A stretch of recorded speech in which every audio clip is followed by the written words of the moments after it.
KCET slip ಹೇಗೆ download ಮಾಡೋದು ಅಂತ ನೋಡ್ಕೊಳ್ಳೋಣ.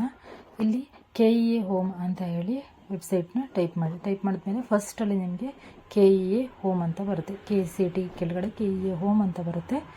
ಅದರ ಮೇಲೆ ಕ್ಲಿಕ್ ಮಾಡಿದರೆ ನೆಕ್ಸ್ಟ್ ಈ ಥರ ಒಂದು ಪೇಜ್ ಓಪನ್ ಆಗುತ್ತೆ. ಇದರಲ್ಲಿ ನಿಮಗೆ CET ಇದರ ರಿಸಲ್ಟ್ ಆಗಿರ್ಬೋದು, ಎಕ್ಸಾಮ್ ಡೇಟ್ ಆಗಿರ್ಬೋದು ಎಲ್ಲದೂ ಇರುತ್ತೆ. ಇಲ್ಲಿ ಕೆಳಗಡೆ ಡ್ರ್ಯಾಗ್ ಮಾಡಿದರೆ ಕೆಳಗಡೆಯಿಂದ ಇಲ್ಲಿ ಕಾಣ್ತಾ ಇದೆ ನೋಡಿ, ನಿಮಿಷ.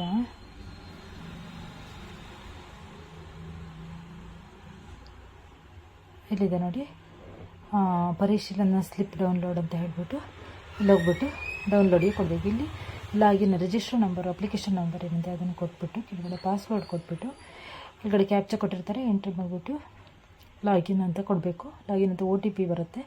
OTP ಬಂದಮೇಲೆ ನೆಕ್ಸ್ಟ್ ಪೇಜ್ ಓಪನ್ ಆಗುತ್ತೆ. ಅದರಲ್ಲಿ ಒಂದು ರೈಟ್ ಕ್ಲಿಕ್ ಮಾಡಿದರೆ ಡಿಕ್ಲರೇಷನ್ ಇರುತ್ತೆ, ಅದೊಂದು ರೈಟ್ ಕ್ಲಿಕ್ ಮಾಡಿದರೆ ನೆಕ್ಸ್ಟು ನಿಮಗೆ ಸ್ಲಿಪ್ ಡೌನ್ಲೋಡ್ ಆಗುತ್ತೆ.